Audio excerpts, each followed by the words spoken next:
Is Beforepay owned by Cashapp? Ever wondered about this? Let's dive deep and uncover the truth behind this popular payment app.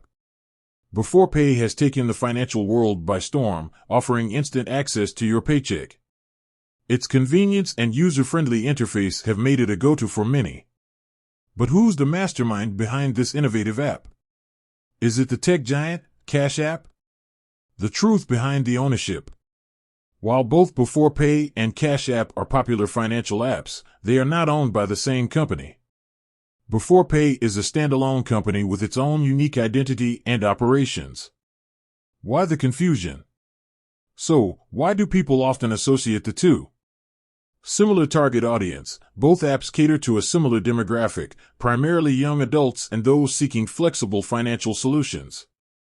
Digital payment landscape, they both operate in the digital payment space, leading to some overlap in features and services. Rapid growth, both apps have experienced significant growth in recent years, making them prominent players in the fintech industry. Key differences. To truly understand the distinction between the two, let's highlight their key differences. Core focus. Beforepay, primarily focused on providing instant access to earned wages.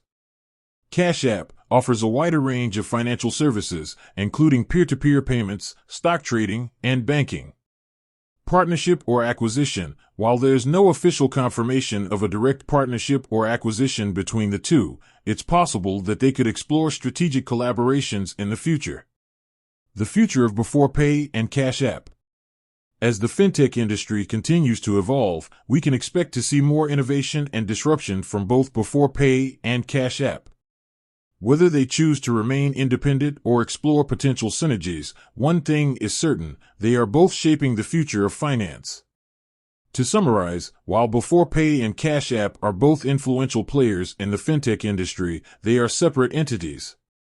Understanding this distinction is crucial for users to make informed decisions about their financial needs.